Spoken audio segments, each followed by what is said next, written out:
Di sini saya akan menyampaikan terkait dengan pembahasan pada Muktamar Nahdlatul Ulama tahun 1936 yang diselenggarakan di Banjarmasin. Jadi sebelum ke arah situ, sebelum Indonesia berdiri, itu Nahdlatul Ulama sudah memberikan pendapat, sudah memberikan status negara dan wilayah Nusantara dari sudut pandang keagamaan. Hal itu ditandai dengan adanya Muktamar Nahdlatul Ulama tahun 1936 yang diselenggarakan di kota Banjarmasin, dan itu jauh sebelum terjadinya perdebatan pada sidang PPKI dan sidang BPUPKI. Dalam muktamar tersebut itu terdapat pembahasan yang menarik, yaitu apakah nama negara kita Indonesia ini adalah negara Islam. Nah, para muktamirin dari para kiai dan para ulama itu melakukan musyawarah dan melakukan istinbatul hukmi sesuai dengan adat Nahdlatul Ulama dan menghasilkan kesimpulan atau kesepakatan bahwa sesungguhnya negara kita Indonesia ini adalah negara Islam karena pernah dikuasai sepenuhnya oleh orang Islam, walaupun pernah direbut oleh kaum kafir yaitu para penjajah Belanda, tetapi nama negara Islam itu tetap terus berlanjut selamanya. Nah, ketentuan ini atau hasil musyawarah ini itu merujuk pada kitab Bughyatul Mustarsyidin karya Syekh Abdurrahman. Ini saya bacakan. Bismillahirrahmanirrahim. Kullu mahallin qadara muslimun sakinun bihi fi zamanin minal azmani yasiru darul islami tajri alaihi ahkamuhu fi dzalika zamani wa ma ba'dahu. Setiap tempat yang orang muslim bisa menempati tempat tersebut pada suatu zaman, maka tempat tersebut itu menjadi darul muslim, darul Islam, dan menjadi kawasan Islam. Ditandai dengan pada wilayah tersebut hukum-hukum Islam itu berjalan pada zamannya dan seterusnya. Wa in inqata'a imtina'ul muslimina bistila'il kuffari 'alaihim wa man'ihim min dukhulihi wa ikhrajihim minhu.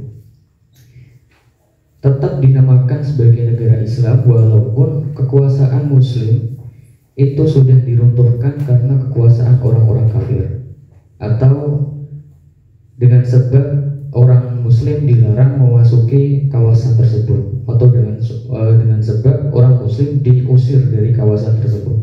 Walaupun seperti itu tetap dinamakan sebagai Darul Islam.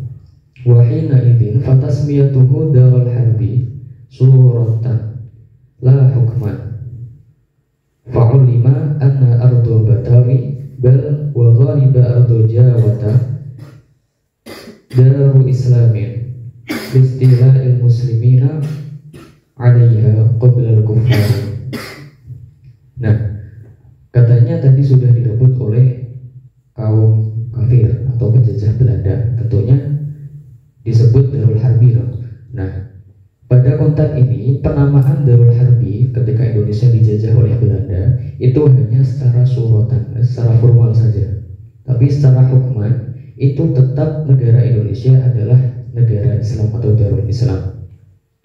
Maka dengan keterangan ini, dengan ketentuan di atas, maka diketahui bahwa tanah Betawi dan seluruh tanah Jawa, maksudnya Nusantara, itu merupakan Darul Islam karena dulu pernah dikuasai oleh orang-orang Islam sepenuhnya. Tentunya ketika kita berhenti di sini akan timbul kesalahpahaman. Katanya ideologi negara Indonesia itu Pancasila yang bisa menampung seluruh agama. Tapi mengapa dalam muktamar ini negara Indonesia dikatakan negara Islam? Ketika kita berhenti pada di sini saja, maka kita akan mendapat kesalahpahaman. Kita berlanjut pada penjelasan Kiai Haji Ahmad Siddiq yang menjelaskan hasil muktamar tersebut bahwa pendapat Nahdlatul Ulama, yaitu Indonesia ketika masih dijajah Belanda adalah negara Islam, sebagaimana dalam muktamar Nahdlatul Ulama 1936 di Banjarmasin, itu bukan dalam konteks ideologi politik, tetapi sepenuhnya dalam konteks istilah keagamaan. Secara agama negara Indonesia itu dianggap sebagai negara Islam. Nah, kalau bahasa fikihnya secara syar'an gitu. Secara syar'an negara Indonesia itu ya negara Islam.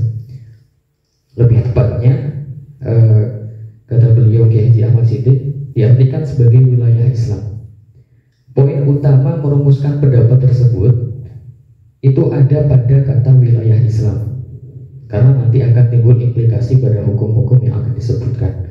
Maka salah satunya implikasi hukumnya, jika ada jenazah yang identitas non muslimnya itu tidak jelas, kok dia meninggal di Indonesia, maka jenazah tersebut itu diperlakukan sebagaimana jenazah muslim.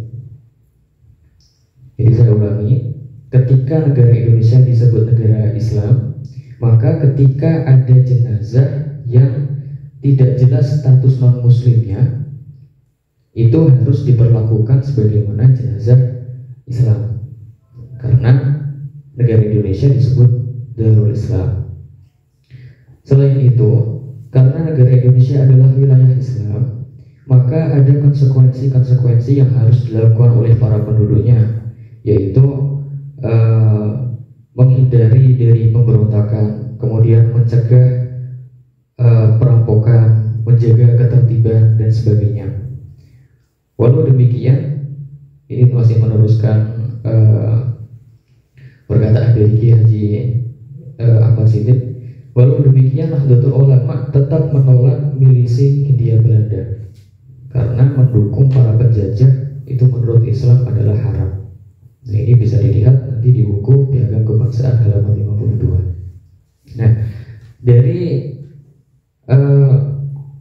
ketika atau dawuh dari Kiai Haji Ahmad Siddiq ini, maka menjadi gamblang, menjadi jelas bahwa keputusan Muktamar 1936 bahwasanya Indonesia ini adalah negara Islam itu bukan dalam konteks politik ideologi, bukan dalam konteks ideologi politik, tetapi hanya dalam konteks penamaan istilah keagamaan, karena nanti akan ada implikasi-implikasi hukum. Apalagi ketika kita mundur ke belakang lagi, pada Muktamar 1933 akan terjadi hubungan pembahasan. Pada Muktamar 1933 itu terdapat satu poin pembahasan bagaimana status jenazah yang tidak pernah sholat, tidak pernah puasa, tapi dia putra Indonesia. Bagaimana mengurus jenazah tersebut.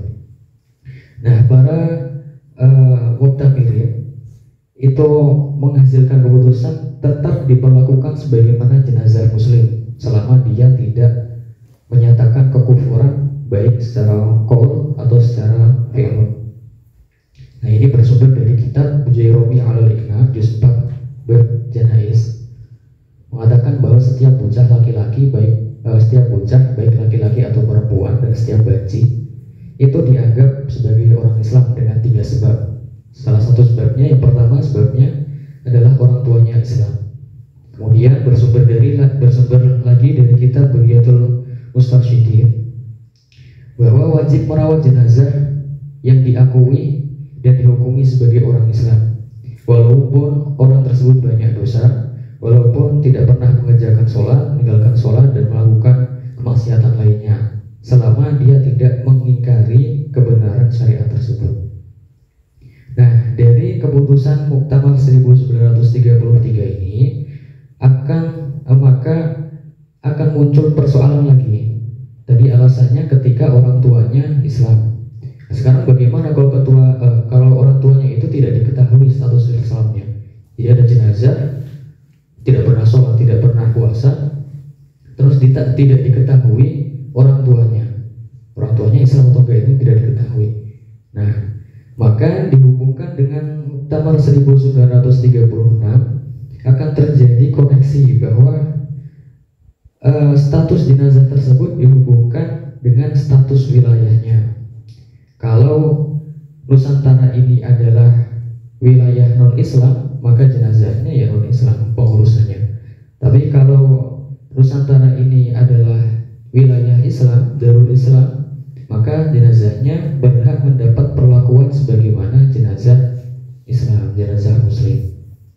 Nah, ketika sudah ditarik mundur ke belakang ke Muktamar 1933, tambah jelas lagi bahwa keputusan Nahdlatul Ulama itu bukan dalam konteks ideologi politik, tetapi dalam konteks penamaan istilah keagamaan atau syara'an tadi.